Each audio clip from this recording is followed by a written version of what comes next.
Hello, hello, hello. Welcome, everybody, to our Grow Global Monday Mastermind call. We do this call or Zoom every Monday at noon Eastern Time, and we invite agents from all over.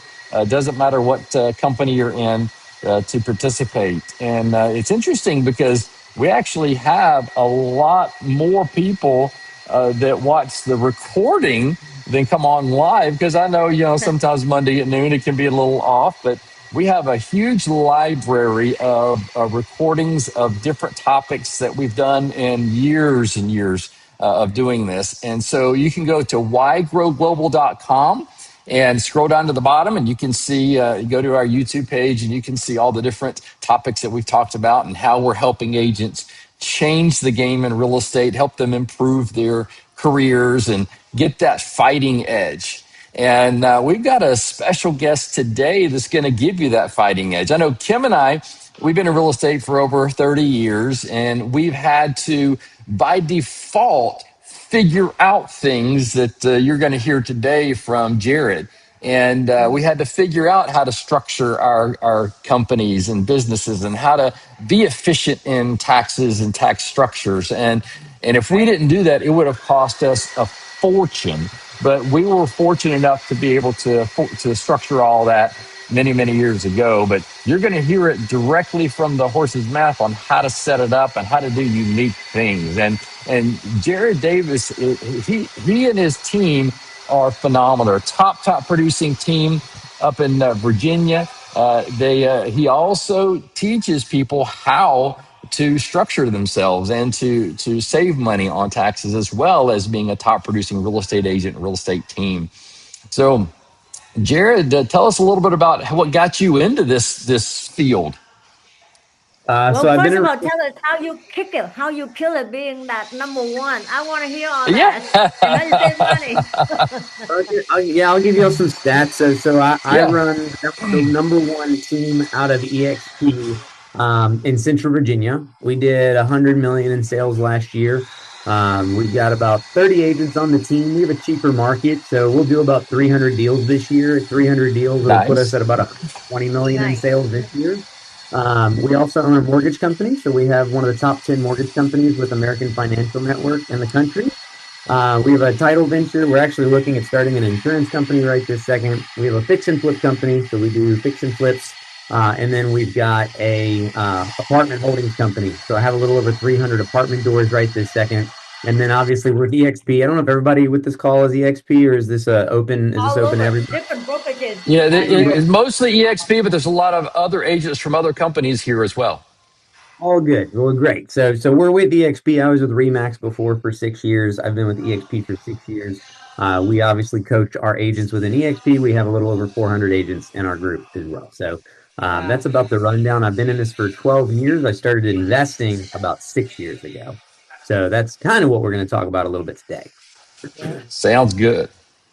All right. Any I'm other looking questions? forward to it. Yeah. Yeah, any other questions you have Me to get too. moving?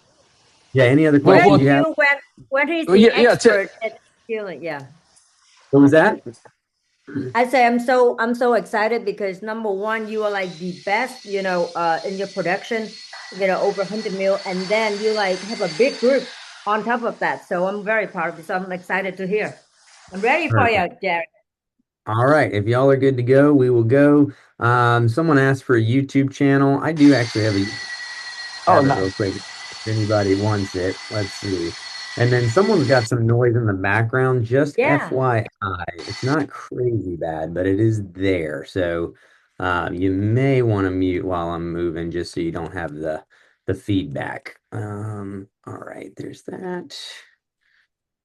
Um, 1 second. I'm gonna pull this up for you guys.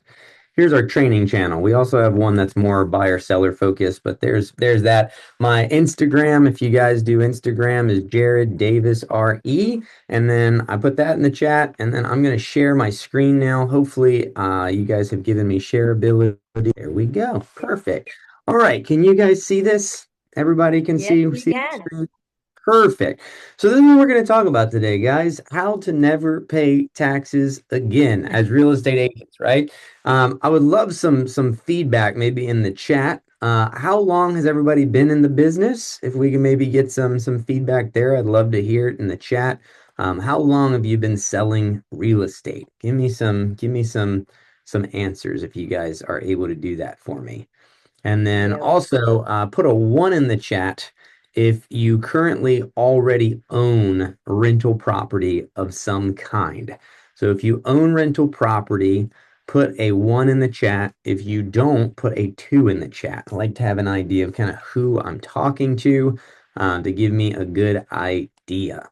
Okay, so one person's got some property, one does not, one does not. Okay, all righty. How would you guys like to not have to pay the government every single year on April 15th, right? Depending on how long you've been in it, some of you guys have been in this thing a long time, right? You start making a lot of money, and then what happens? Your taxes just continue to go up. And as you know, taxes stagger up the more you make. So you may end up being one of those people that starts at a 37% bracket, but then it keeps moving up from there. And then you may hit 40, then you may end up hitting 50, right? And the reality is that your taxes never go down. They're only going to continue to go up unless you make some changes. So, just FYI, before we start this, I'm not your CPA. I'm not your tax accountant. I'm not your attorney. This is for educational purposes. Don't listen to anything that I have to say, but this is you should listen to me, right? So, we had talked about this a little already. I run the number one EXP team out of Central Virginia. We do about 100 million in annual sales, over 1,000 closings since I got into this business a little over a decade ago. We've flipped between 100 and 200 houses. We do hold mortgage, we hold title, we have some other investment companies, real estate software, restaurant ownership, some stuff like that.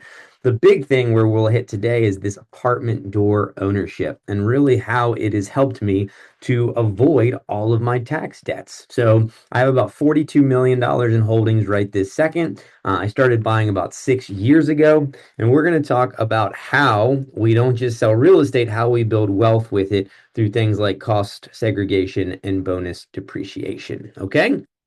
So let's talk about this for a second. Here's the problem with most real estate agents, right? And I've talked to probably close to 3,000 people on this subject in the last 3 months because I've been on a handful of stages. We've had a handful of calls just like that. And most people fall into this category, right? You're either low income and you're trying to figure out sales. And if you're on that call and trying to figure it out, that's good. This is not necessarily that call today. This is more of you're building the business. But what happens is you start maybe getting into high income. You start making some money. And then what happens? Your taxes go up. But the reality is that's the wrong strategy because our income is all active income, right? So what does that mean? Well, we're getting taxed at essentially the highest rate and it's hitting us as self-employed people as well. So you're having to pay your federal taxes. You may have state taxes depending on where you're at, right? I'm in Virginia. Ours are right around 6%. If you go to somewhere like California, they're like 15%, right? So depending on what state you're in, I talked to somebody the other day in Minnesota. I think they said theirs is like right at 9. So that state's hitting you. And then because you're self-employed, you're also dealing with all of the self-employment tax, that Medicare, FICA, Social Security, which is another 16%, right? You don't have an employer that's paying that 8. So from a base rate, you're pretty much sitting at 36, 37, 38%. And then as you start making money, that rate goes up. And the reality is, yes, your CPA is probably saying you can take mileage deductions. They're probably saying, yeah, you've got your standard business write-offs, right? You likely have your CRMs, you've got your softwares, you've got your closing gifts, you've got certain things that you're using, right? The flip side to that is that tax code does not reward effort, right? It rewards ownership. So if you guys can wrap your head around that and realize that if all you're doing is taking all of these deductions, then honestly, you're not really going to be saving but so much money because at some point you got to keep some of that cash, right? And sometimes you'll talk to people and they'll say, well, my CPA is so smart, right? I didn't have to pay any taxes last year. But then on paper, they made no money. So then when they want to go buy a house, they want to go buy a car, they want to go buy literally anything, get a credit card, they're not able to, right? You can't have your cake and eat it too. But with ownership, you can. So that's what we're going to talk about.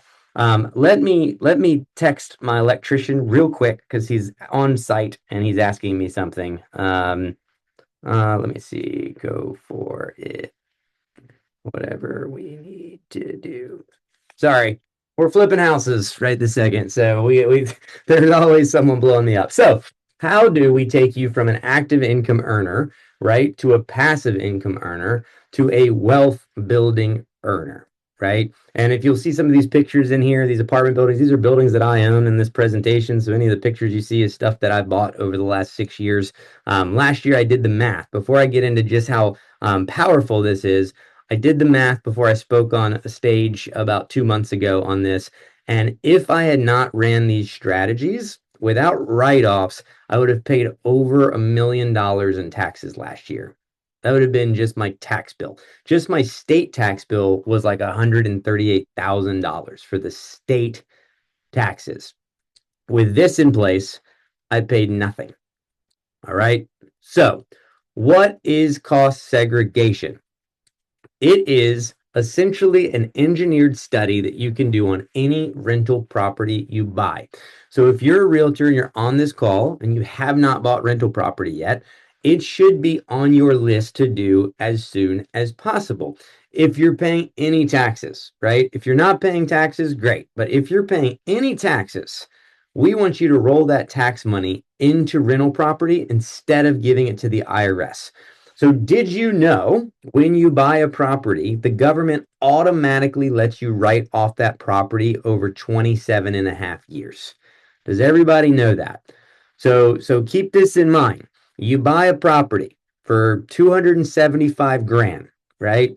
Let's just say that's the actual property value. You're not allowed to count the land. I don't want to overcomplicate this today because we don't have but so much time, but to try to keep it kind of simple, 275 grand in value, you now have a $10,000 write off every single year for 27 and a half years. Pretty simple. Is there anything that you can buy in your business that they let you depreciate? Think cars, supplies, any of these things that actually go up in value.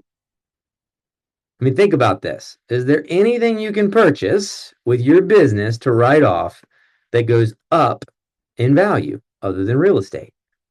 Of course not, right? Because in 27 and a half years, if you buy a house, do you think that house is worth more or less than what you paid for it 27 and a half years ago? Obviously, way more. But if you buy a car right now, do you think it's going to be worth more or less in 27 and a half years, right? It's going to be way less unless you buy cars like I buy, which are like old Ferraris and like Porsche GT cars and stuff like that. Then, yes, they will go up. But other than that, your regular daily drivers, yeah, that's what agents are doing, right? Every single year. Their CPA says, hey, go buy this SUV for $80,000 so you can alleviate this tax bill, right? But you still have to spend the 80 grand. So the 80 grand's now gone. You get to do a full write off if it's overweight, which is great, but that's going to save you about 30,000, 40,000 in taxes. The second you drive off the lot, that $80,000 vehicle is likely worth 10,000 less. And then the next year it's worth 10,000 less, right? So the benefit is slowly trickling and you still had to spend the 80 to save the 30 or 40, right? With real estate, that's not the case. Because if you put 60, 70, 80 into a property, you're going to cash flow on that property. It's going to pay itself down, and then you're going to get this depreciation bonus. But now we take it a step further. So if you know now, hey, I can depreciate whatever it is over 27 and a half years. So whatever I buy, I divide it by 27 and a half. That's my write off each year. Now we layer a cost segregation study on top. Now, a cost segregation study is an engineered study where they're going to go out and they're going to look at that property and they're going to look at all of the things that depreciate or wear down faster than 27 and a half years. So they're going to look at things like your carpets, your appliances, what kind of furniture, equipment, land improvements, parking lots, landscaping, right? Roofs, all of those things. And then they're going to put them on a schedule, a 5 year, 7 year, and 15 years property schedule. And if you did nothing else, all that happens is now some of that depreciation of the 275 grand gets taken quicker over the 5 years, some of it gets taken quicker over the 7, and some of it gets taken over the 15. But here's where it gets really, really special. Hopefully, everybody's following me so far. Now, with the big, beautiful bill that just passed, we can do what's called bonus depreciation. And what bonus depreciation does, it's back in our tax code. It was slowly but surely fading away over the last 4 or 5 years. Now we have full bonus back. What that allows us to do as real estate agents is take the entire 5 year, 7 year, and 15-year schedule and take it all down at one time for a 1 year bonus of depreciation. So, on this example of, say, a $275,000, $300,000 house, your typical cost segregation study is going to walk away with about a third of that property's value to write off on year one. So, what does that look like in real time? Let's hit my next slide if I can. Why is my slide not sliding?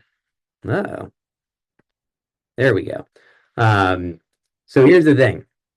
This is why this is so crucial. Remember we said earlier, a lot of you guys will just try to write off everything you can, even if it's fake, and then all of a sudden you're lying to the government, you're not making money, you can't get a loan, you can't buy anything, your life sucks, right? That is literally like the average agent tax plan, right? What bonus depreciation does is it gives you a paper loss. And what a paper loss means is that if I buy a $300,000 house and I take a $90,000 to $100,000 write off on year one, I don't pay taxes on $90,000 to $100,000 of my income. But that 90 to 100,000 stays on my tax return as income that's available.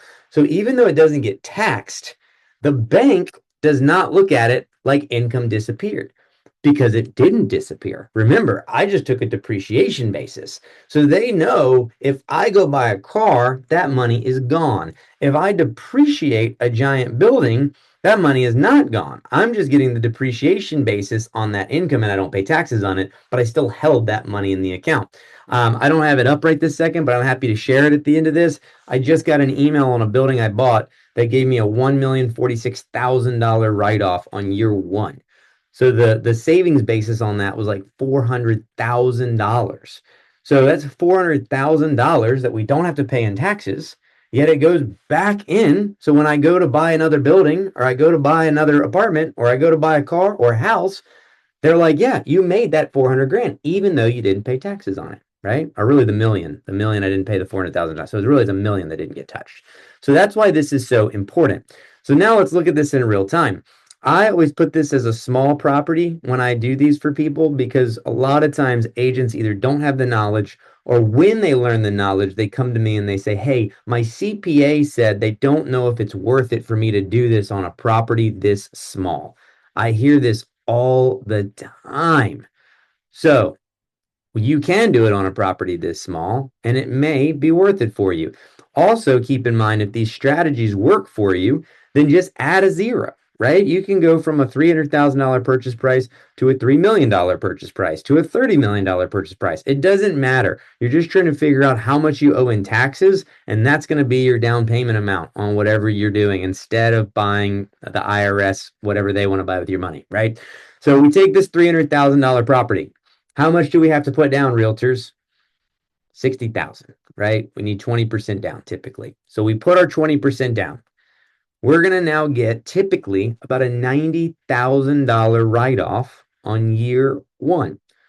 So what does that save you in taxes? Well, depending on where you're at, it could save you up to $45,000 in taxes on just that one purchase. Because you're going to get a $90,000 to $100,000 write-off. It could be less depending on your market. If you don't have state taxes, if you don't have things like that. But we're going to say your potential savings are $45,000 on that $60,000 that you just invested rather than giving it to the IRS. But that's not all. You may be wondering, well, what about the 15? Well, keep in mind, you're not going to buy a property that loses money, right? So you're going to try to buy something that's going to cash flow. So let's just say you're making 10 to 12% cash on cash return on your actual money you put in.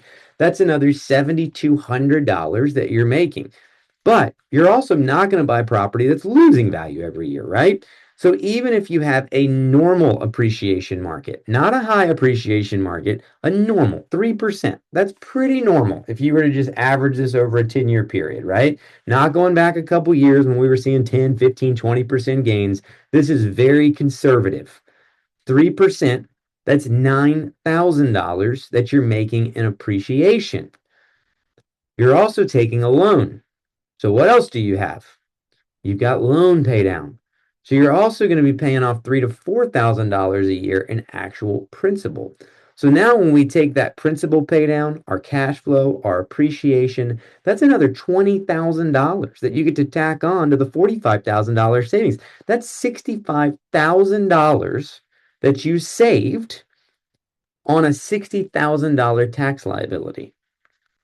And you own the property, which means every year thereafter, you get the cash flow, you get the pay down, you get the appreciation.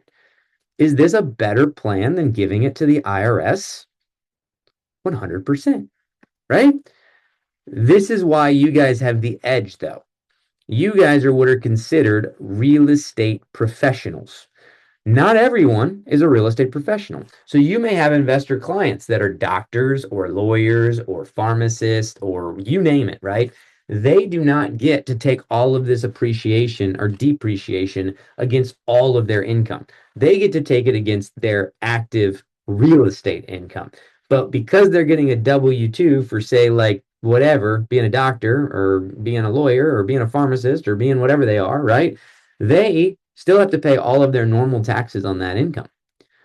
As a real estate professional, you get to use all of this depreciation against all of your income, all of it.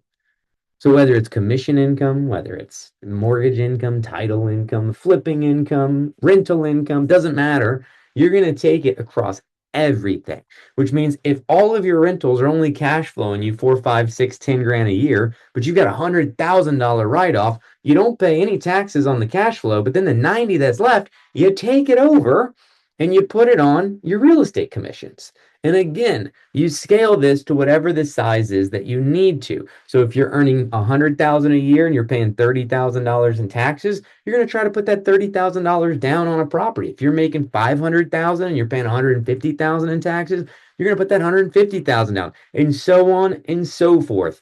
I invested $1.6 million in cash last year alone out of my cash into apartment doors in buildings just to avoid tax liability. I mean, and to build wealth and cash flow and everything else. But the reality is, like, this is the way. I would have never put $1.6 million into the stock market or the S&P 500 or anything else, because the reality is I can't touch the returns that I make if I put it into real estate as a real estate professional. And as long as you're full-time in real estate, you get to have this real estate professional status. If you are not full-time in real estate, there are still ways. You can just have to have an active amount of time either managing or in an Airbnb. There are loopholes. That's why I say talk to your CPA guy, talk to your tax professional, talk to the people and say, hey, I just want to make sure I qualify as a real estate professional. If you're on this call, you should, right? But the reality is, it's real estate professionals could be realtors, could be property managers, could be contractors. I have an architect that her husband runs all of the payroll for Capital One for the entire planet, and he invests in my buildings. His wife, it goes in her name so that all of the cost segs go under her as a real estate professional who works as an architect, but then they file jointly, which means now they get to take it across all of their income. How amazing is that, right? So that's the strategy. If you want to hit me up, I'm going to open for questions now because this is a pretty complicated subject to do in 20, 30 minutes, right? My cell number's here if you want to reach out. I would prefer you hit me up on Instagram just because I can put faces to names. It works better. You know, like I said, I've talked to about 3,000 people on this in the last couple months. I help people with this. It's a big strategy that we built out to help people with this. So Instagram's nice because I can keep track of who you are, where you're from, where I met you, all that stuff. If you want to deep dive harder, I'm not here to sell anything today, but I will tell you we do have a 6-week course that we start next week.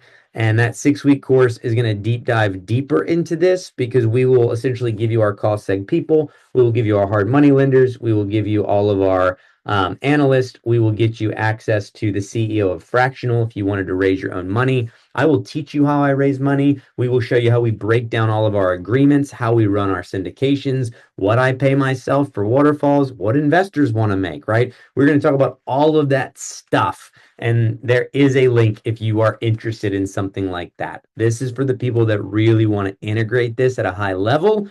You do not have to do anything. The QR code's there. I put it there because it is what it is. It's a pretty small group of people. It's like 10 people right this second that are a part of this thing, and it will grow over time. We're gonna do like a monthly meetup call every single month after the 6 weeks so that you guys can implement and we can help you buy properties. It's my goal to get 10,000 agents out of buying are paying taxes over the next 10 years. I really think I can do that because it's not rocket science. It's just something that most agents aren't aware of. So if we can just teach you guys and make sure that we can overcome a couple of the hurdles, whether it's getting money, whether it's raising money, then you can start doing what I do, which is raise capital, and you can buy money without your capital. And then you can start taking the cost segregation on all of those people's money if you want. Because if they're not real estate professionals, they don't get to take the bonus, which means if you just want to take it, you could technically buy properties, put no money in, and then still take the bonus and not pay any taxes while you're building a real estate portfolio with no dollars in. So that is ultimately where we pushed over the last couple of years. And now we're raising millions of dollars into our deals. So that is the strategy. What questions do you guys have? I know this is a deeper, probably this isn't as much of a one-on-one, a 101 topic. I don't know my audience today. So y'all have to give me some feedback. So I have some, let's say, some investors who our agents have invested that they work with. How could they work with you on the cost separation and all these stuff? They have really big investors. They want to, of course, get your course, but more importantly, they have investor like myself, have investor. I have one of my investor on the call right now too, because he loved cost separation. And I'm like, I want you to listen to this. So Yeah. Yeah, so we will share our bonus with people most of the time. So most of the deals we do, if they buy 10% of the deal, then they get 10% of the bonus. That's just how it runs. So they get to take the segregation and the bonus as well. They can hop into our deals. If you're a realtor, you're welcome to hit me up and say, hey, your next deal, if you could send me the slide deck. The way I normally run it is to help the realtors out because again, you're not representing the deal, but I do take acquisition fees on my properties. So let's say I buy a $10 million building. I take a 1% acquisition fee when I close. So that's 100 grand that I make the second I close. And when that closes out, the way I do it is let's say we needed to raise 2 million and you bring an investor and that investor brings 25% of that. I'm going to give you 25% of that acquisition fee. So you'll make 25 grand, right? Without having to sell anything, without having to do anything. We just close, then I give you 25% of the acquisition because you raised 25% of the money. So that's what I'll do a lot of times for the agents that want to bring their clients to us to be in our deals. If you're yeah. somebody that's in the business and you're like, I just want in on all of your deals, typically I recommend people get into our program that we're doing. And then as we're pushing these live calls out each month, ultimately we have higher tier things where like if people just say, look, man, I got like 200 grand. I don't want to buy any of my own stuff. I just want to like set it and forget it. Then I just unlock access to all of my deals and people can just buy into our deals when we're raising capital. So we try to buy 1 to 2 a year. That's kind of what we shoot for. If I can, my buy box is like 4 million on the low up to about 20 million on the high. So if I can buy anywhere from 10 to 20 million in real estate a year, it alleviates my taxes with all of the businesses and it continues to build that wealth. We're trying to get to where I'm trying to get to 1,000 doors over the next probably 4 or 5 years. We're at 300 now. So happy to work with people, however that looks like. Because Hey, Jared. So last, when you, oh, go ahead, Kim. no, go ahead, Rob. Sorry. Yeah. If you have an agent that's looking to buy a apartment complex or an investment property like that, what's the best way to search for them to find the deals? So it depends on how big of a building you're trying to buy. If you're just trying to buy a house, like that $300,000 example I gave, and that's like that starter price point example, honestly, as realtors, I would be shooting for wholesales and flip opportunities because what we didn't talk about today is the fact that you could technically just burr a property and do this. So if you guys don't know what burring is, if y'all are new, it's you buy a property, you renovate the property, you rent the property out, and then you refinance your money back out. So if it was me, I would actually stack the burr on top of the cost seg because the reality is if you find a flip right now, I flip and the only reason I don't do this is because I don't want single family rentals. I had 28, I sold them all. So I had 301, I had and I unloaded. But if you wanted to do it one house at a time and you're already maybe investing and flipping, just flip the house and don't sell it. Flip the house, put a tenant in it, refinance it. You'll have your 40, 50,000 in equity, right, from your refinance because you didn't sell it. You're also going to get the cost seg bonus, which means you're going to save as much on taxes as you likely would have made if you just sold the property in the first place. So think about this. You get the tax savings of the flip amount. So you make your flip profit in tax savings. You keep the equity. So you still have 40, 50, 60, 70, $80,000 in equity in the house. And then you have a cash flowing property. So if it was me and I was doing single families, I would just be using wholesalers. I would be circle prospecting. I'd be doing all the stuff as a realtor that you probably already do for investors. And I would be doing that for myself. And then when I pick up a flip, I just wouldn't sell it. Like I just had one I closed out like a week or two ago. I made 83,000 on the flip side. If I had not done anything, I could have just refinanced that property. I'd had $80,000 in equity in it. I would have had, I think I was in the property for like 380. So I probably would have had about $120,000 write off. Would have maybe 60,000 in tax savings, and then I just would have turned into a cash flowing ad. So that's 60,000 in tax savings plus the 80,000 in equity that I'm still keeping, and now I'm paying down. So that's what I would do if I was buying singles. If you're trying to buy multis like I buy, I use Crexi and LoopNet. They're not really going to be in MLS as much, but Crexi and LoopNet are great sources for your commercial investments. And then just getting to know commercial brokers in your market, right? Talk to them, tell them what you want, tell them to send you stuff before they actually hit the market. And if you want to go a step further, Crexi Pro or LoopNet, like CoStar, if you pay for either of those have reverse lookups on everything. So you can actually search for apartment buildings or commercial buildings or whatever you want. You can search for paid off properties. You can search them by refinances coming up. You can search them by whatever you want to search them for, right? And then you can get the contact information and call owners, right? Commercial guys, that's all they're doing. They're just circle prospecting, building owners. And you guys as realtors can do all of that same stuff if you want to. Very cool. So, Well, so how do you go ahead, Kim? You were going to say something? so since you added, you might as well tell them how much the program costs for the 6 weeks. So, might as well get an advertise out of this because the agent who Sure, that's listening fine. to Yeah. this recording, they might want to, to join you. And I know we want to make sure that we point them your way. Yeah, it's 1997, so it's $1,997, and essentially that is 2 hours a week for 6 weeks, so 12 hours. And then after that, it's a year of monthlies live to just come back and integrate and make sure that we're doing what we need to do and that we're answering what we need to answer. So I think all in, it ends up being something like 24 hours of training. And then it's got like a Klarna link built in too. So if people want to finance it, they can finance it over the year for like 100 and some bucks a month. I'm telling you, I've done this for 6 years. Every single deal that I have run has had some kind of nightmare in it. And I wish I just had someone to be like, holy crap, I didn't know this. Like, how do I ask? Who do I at? Right. I just had to Right. figure it out. I just had a building burned down yesterday, actually. So I own a 60 unit up in Hamilton, Ohio, and it's 4 buildings, and one of the buildings just got condemned yesterday, right? So stuff happens where you're just like, oh God, like who do I talk to, right? And so for years, I just had to figure it out. I would get into a deal and like we just did an assumption on a building, so we assumed Fannie Mae property at like 3.78% for 6 years, which is amazing, right? But going through that financing process, like every day I was figuring stuff out. And you'd be amazed, like the lenders don't know. You will ask them simple questions. They're the ones that hold the loan. And you're like, well, what if there's a 1031? Do they have to get pre-approved as well, or can just I be pre-approved, right? Like they don't know simple questions. Like you're actually having to like find Fannie Mae documents and run them through Claude and ask it questions and figure it out. And so I've run the gamut. And so I built this whole program not to make money, really. I built it to be like, man, this is my impact. This is what people aren't teaching.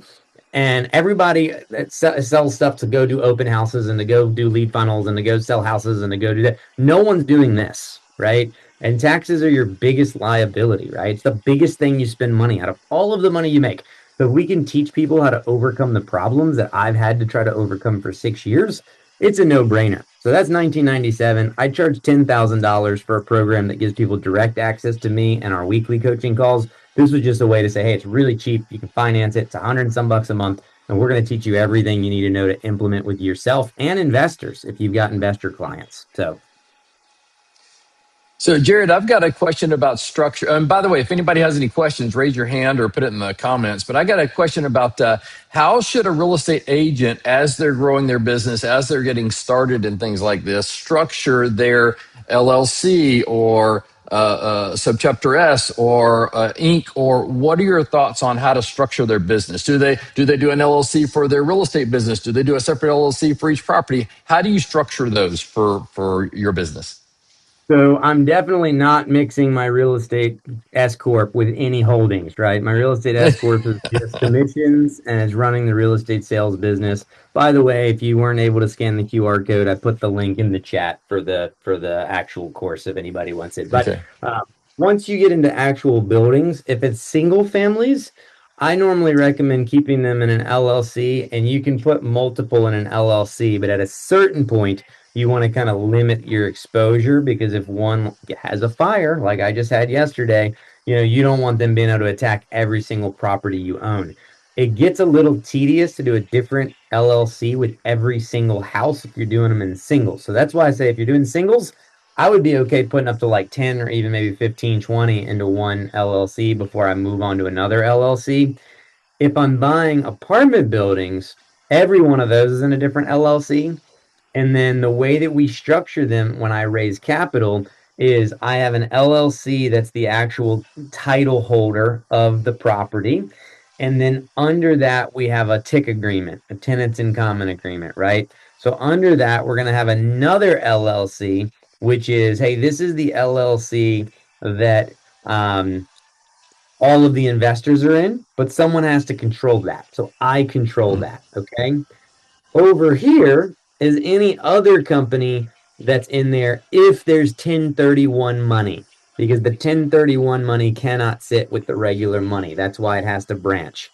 If Mm-hmm. there's no 1031, we wipe that and we just have the LLC coming down.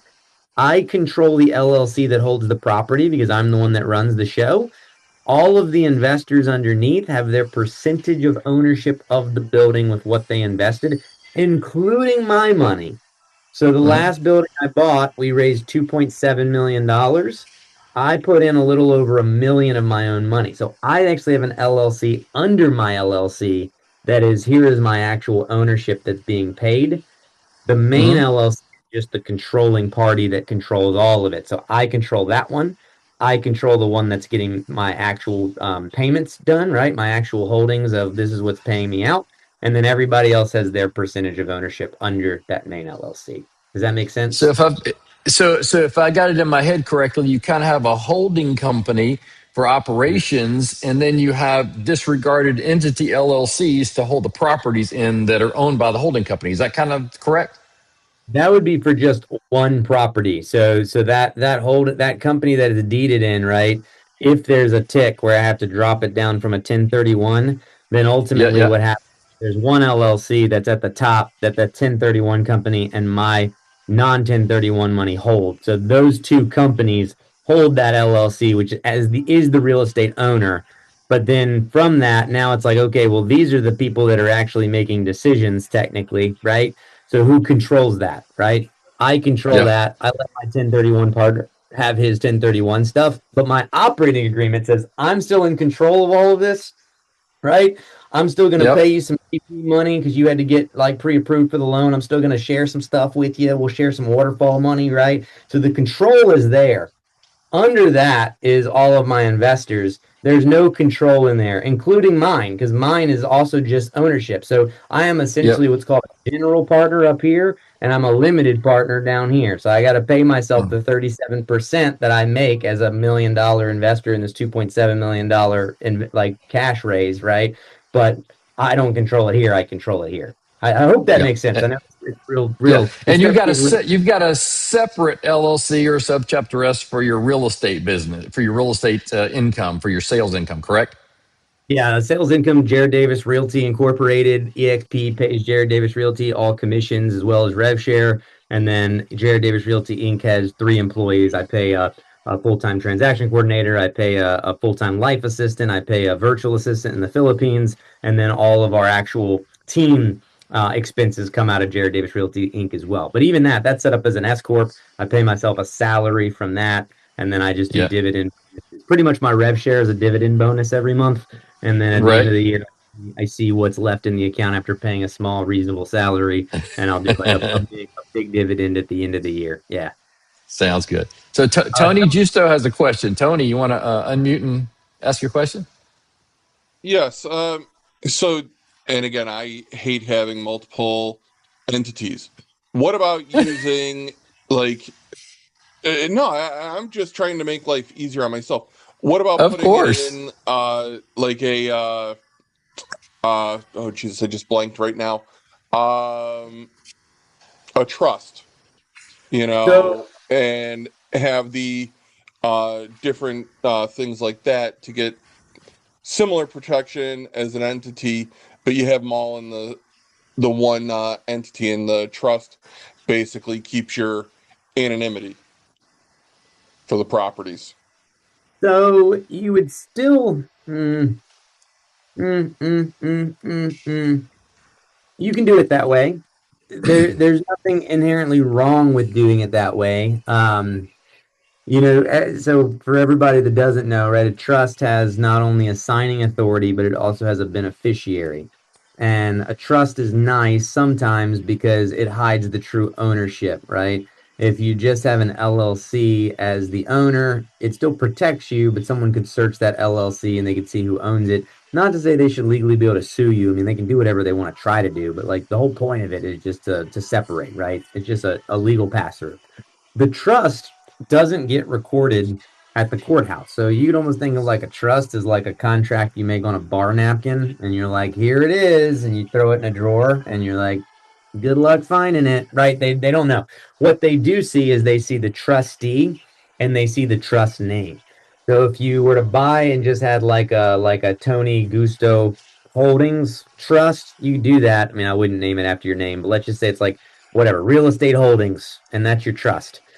You still have to figure the trustee has to be something that they can still trace to you. So if you're just doing it for anonymity, then it doesn't help it so much. You're almost better off running a trust and running an LLC that's not you, or a signing party that's not you, and then you're the beneficiary, because then there's really no way to track that you're even tied to it. You pretty much can pay somebody to It's be like your trustee, and then you can remove the trustee immediately after, and then it's recorded as XYZ, but you technically hold the trustee and the beneficiary. As far as just not having multiple things, you still need a trust. You still need a trustee holding company, right? And then you still need a beneficiary holding company. So you're still looking at likely two businesses, because your LLC that's the trustee is not going to be the LLC that's the beneficiary. So you're almost likely to definitely have two LLCs. And then what happens if you want partners, right? Then you got to start a new trust with new beneficiaries, and then you're paying like $750 every time to set up the new trust. Anyways, it would be cheaper just to pay the $100 to set up the LLC. That's just my opinion, but um, you can use that however you want. I don't know if that helps you at all or answers. and I would have, and you're in Virginia, so I would actually have you as my trustee because I'm in Illinois. So when somebody tries to sue me here, then they got to go out to you and kind of play like more of a shell game, to where you would end up removing yourself as trustee, and as my successor to that would be, let's say, Kim from Atlanta.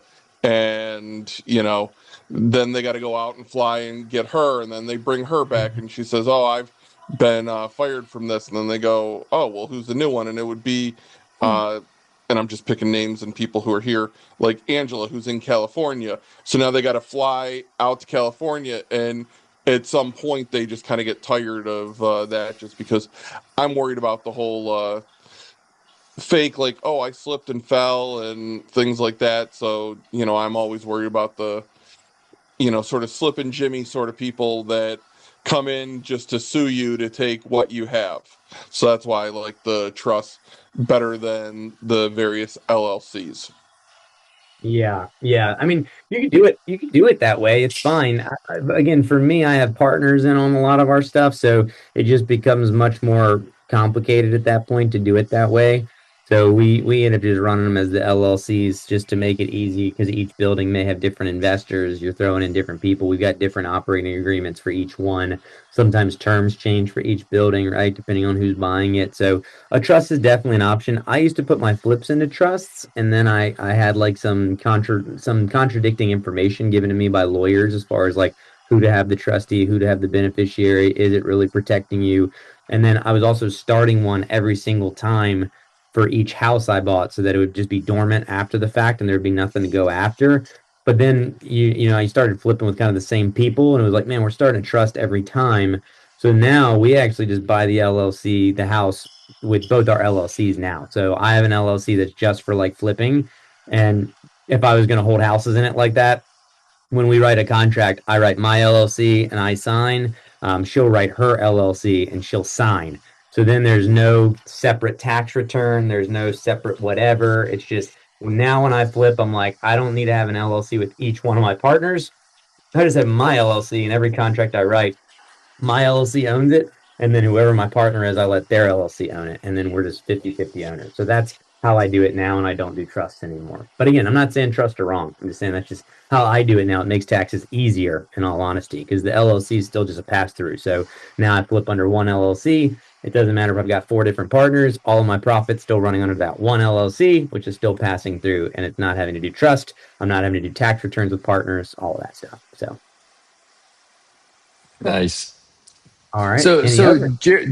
yeah. So, since you're doing a lot of properties and things, you're kind of have your finger on the pulse of what's going in the market. Where do you see things going the rest of this year and next year in the real estate industry, and where should we be putting our efforts and money in?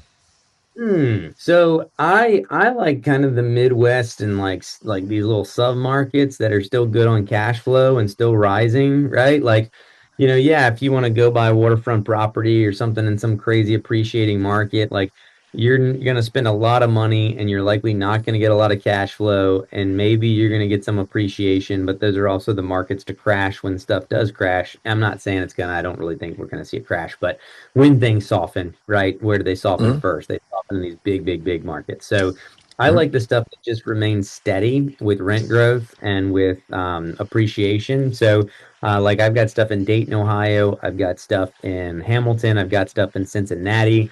I've got stuff in Hampton Roads, Virginia, like Norfolk. I like Virginia Beach because rents keep going up. And now I'm just analyzing a lot of these submarkets. So Indianapolis, Kansas City, St. Louis, Lexington, Kentucky. What else? I'm trying to think what else is on my list. Still Hampton Roads, Virginia. I like the area because I'm close enough to it. The Dayton, Cincinnati, Cleveland, like all those Ohio ones. Those are probably the markets that I'm looking at to keep acquiring apartment buildings. You probably won't see me bump into some major market like, I'm not going to, and then I'm not political at all, by the way. I'm not a political person. But I'm avoiding like the plague any state that's going to be hard into the tenant rights over landlord rights because Makes sense. if tenants can screw you, they will screw you, right? I can be a good Oh, landlord, right? And good absolutely. to people, right? And I'm good to people, right? Like we've got people, we'll Yep. buy buildings and people have been there for like 20 years and we're like, hey, we'll leave it, right? Like we'll leave you at 675 a month. Like as long as like you're not gonna bug us, like we're not gonna fix up your apartment and put you back in at 675. But if you want to stay here and this is your income and you're on, like whatever, like we're very good about that stuff with people. But at the end of the day, like I bought 28 houses 3 months before COVID hit and six of them were vacant. Six of them hadn't paid in a year. And so the second I bought it, I ran evictions. And before we could evict anyone, COVID hit, and then they stopped letting you evict people. These people weren't not paying because of COVID. They hadn't paid for a year when I bought the properties. So I've lived through like having to deal with that kind of crap. And Virginia's pretty good about it. You know what I mean? It's just COVID.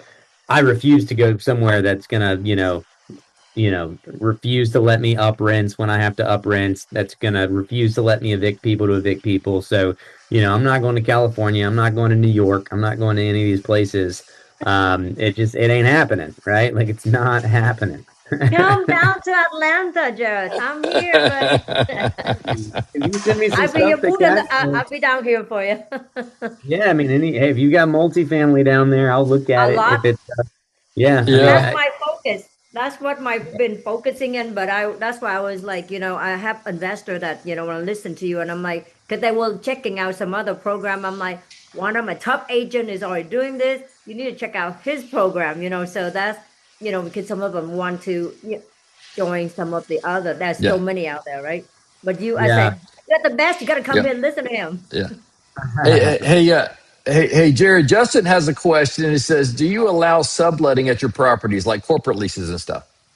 I do not believe it's allowed in our management agreements, and our stuff is typically like B class apartments. We do have a new construction 84 unit that's over in like the Cincinnati area.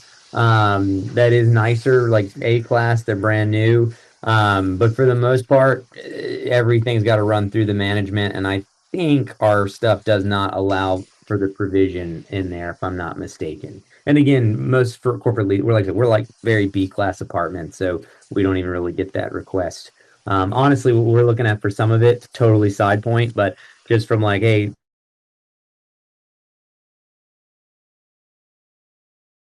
from units, on some of them, we're looking at doing individual bedroom leases for some of those units, right? Because if we can get Yeah. $1,100 a month for a two bedroom, or I could get, you know, $700 a month for a bedroom and get 1,400, or on the maybe 1250, 13 for a three bedroom, or 18, 19 if I just lease it to three different students. That's kind of one of the things that we're looking at in our buildings. But I don't think our buildings are really corporate leasing, um, whatever. I don't think that's their category, if I'm being honest.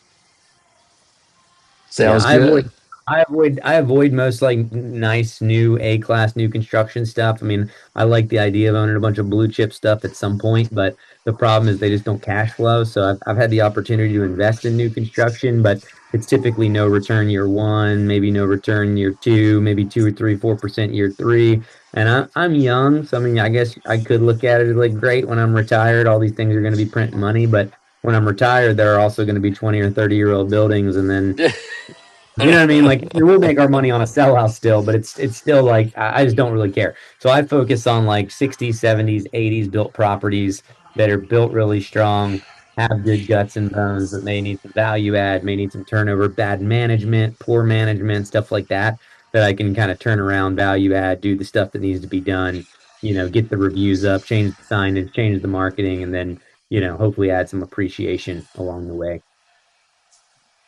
Hey, Very Jared, do nice. you I like that. focus on value add apartments or you kind of do you do that? Like value You add, said like look at That's what I like the value add. Yeah, like I love a building that's like, oh man, 40 units. The owner did 25, but 15 still need to be done, and they're out of cash now. You know what I mean? Like those kind of things. Their refi's coming up. I love to pick up something like that where stuff's already starting to turn, but it just needs to be finished.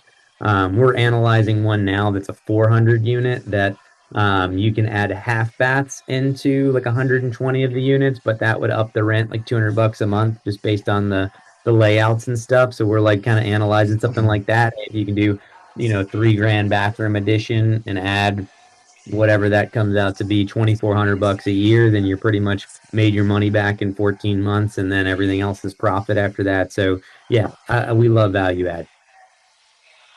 have you ever done a value add area and then around it there's like a you can have to improve the whole area too, because that's a piece of property that I'm looking down here in Atlanta has 21 units, but that is 21 unit alone for that listing agent. But the whole area, when I looked at it, it's almost like I gotta go to the county and take it to the next level where we can go and, like, have you done that? Anything like Is that? Or just straight up multifamily it only? is it an opportunity zone? Do you know? Yes. It is No, opportunities. it's No. not. I'm looking at it. I'm getting information on that. I want to see if it is or not. Yes. Gotcha. I mean, I'll tell you, I typically don't like an area that has like I don't want to be the first in to gentrify. You know what I mean? Like I want to be in a like when I say B class, I think like hardworking people that want to take care of their stuff.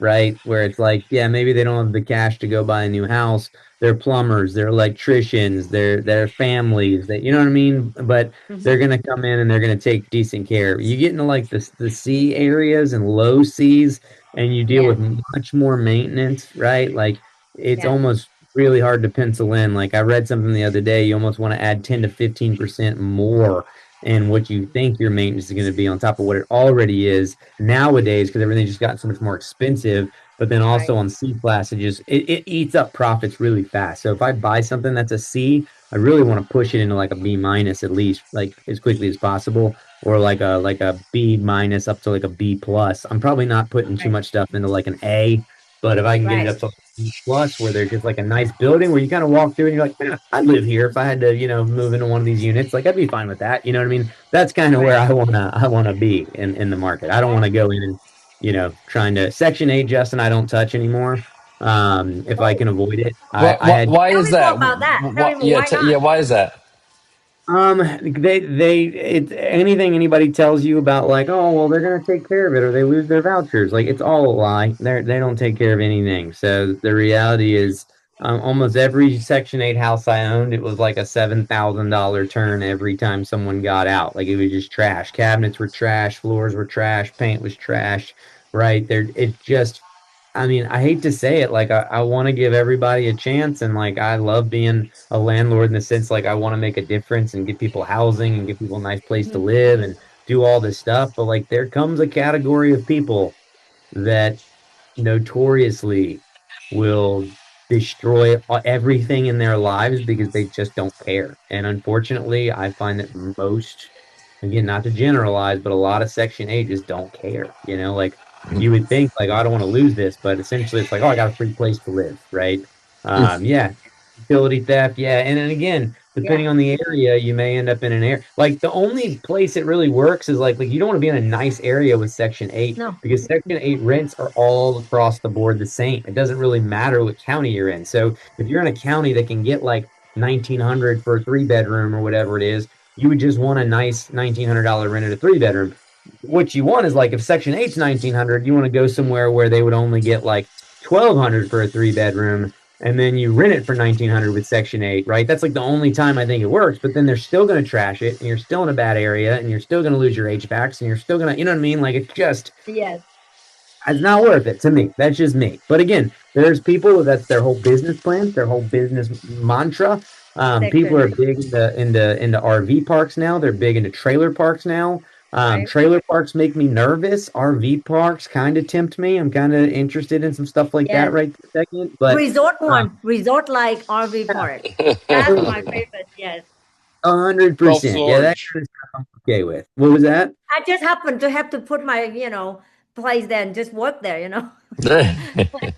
Well, and that's how you run it. You get somebody that lives there that wants to run it. That's how all of the best ones run or whatever. So right now I'm just kind of staying in my lane, but as Right. it grows, I will likely get into some strip centers. I will likely get into some, self-storage, some things like that are still kind of hands off, triple nets, all that good stuff, just to diversify. But up until this point, I Mhm. like apartments. And if I can get 8 to 10% cash on them, it's a great return for the investors and they'll buy into them all day if I just find the deal. So I'm constantly searching for those deals. So Okay. Good deal. cool. Good. Thanks so much, Jared, for Man. coming on. Really appreciate it. Are you going down to New Orleans? I am. Yeah, I fly out tomorrow at 8 a.m. Are y'all going to be there? Yeah, I'm heading down Ralph, there now. Ralph, make I'll me be stay there home. tonight. Sweet, Make man. me Well, stay yeah. home so he can go. we we Yeah, have catch me in teenage the room. kids, so somebody's got to be there for the kids. Okay, well, catch me in the room tomorrow. I'll be there around like 11:30 or 12. All Hopefully, you right. guys like learn something. Feel free to hit me up on Instagram. Hit me up with anything I can do. If you're interested in joining the community with me, let me know. Happy to chat with you all about that too. And Rob, I'll see you tomorrow. See you All tomorrow. right. Thanks, All right, Good. guys. guys. Thanks everybody for Thank coming on. We'll see you next Monday at noon.